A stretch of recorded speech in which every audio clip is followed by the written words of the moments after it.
In what was the first real heartbreaking loss of the 2023 to 2024 campaign for the New York Knicks, they were downed by the Phoenix Suns 116 to 113 here at Madison Square Garden. I'm Kris Pursiainen here for WFUV Sports, ready to recap tonight's action. Well, Jalen Brunson led the charge for the New York Knicks. He had 35 points, 6 rebounds, 8 assists, and 3 steals on the defensive end of things, shooting 60% from the floor. So 25 shots up, 15 in, a fantastic offensive output from Brunson, who really looked like the Knicks' star player tonight. However, despite that effort from him, it was a slow start from Julius Randle, who still finished with 28 points, 5 rebounds, 2 assists, and a slow start from the Knicks in general that resulted in the Suns taking the driver's seat early on and holding on to it. Eric Gordon, 11 points in the first couple minutes of the game. Now, it didn't take him long to eclipse the 25-point mark.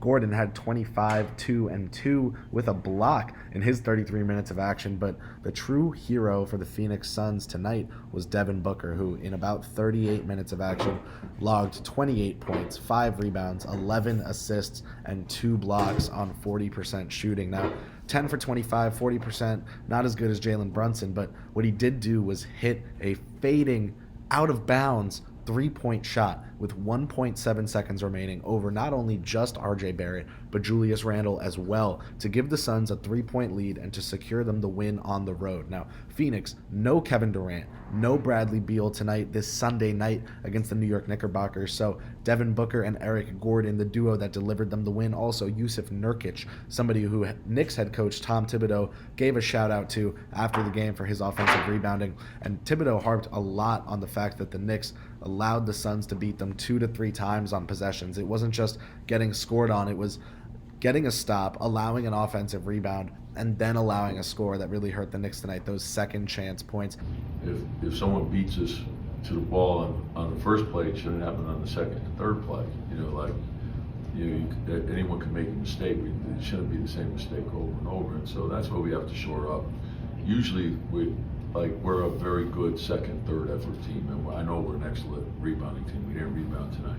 Thibodeau felt that they were low energy. That was the quote of the night, and weren't giving their best effort every single time the opponents were getting a shot up. So for Phoenix, they got contribution from all over the place. Josh Okogie, someone who Thibodeau drafted back in Minnesota. Even Goodwin, Eubanks, Watanabe, all helpful for Phoenix tonight. But Devin Booker, the star of that game, with that fading 3-point look with 1.7 seconds remaining. Again, folks, fading out of bounds over 2 defenders.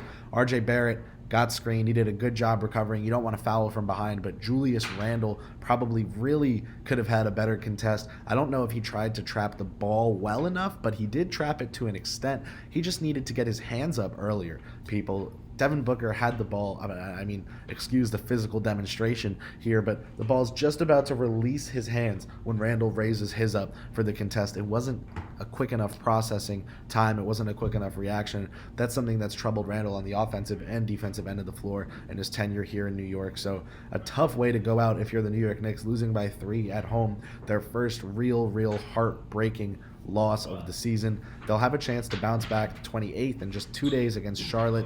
That's going to be some intense action, in-season tournament themed action. But for now, that'll be all from me from MSG. I'm Kris Pursiainen signing off, thanking you for tuning into our coverage here at WFUV Sports, and telling you can stay tuned to our Knicks coverage, our Nets coverage, anything hockey, football, you name it. We've got you here at WFUV Sports. So keep supporting our coverage, and thanks for tuning in.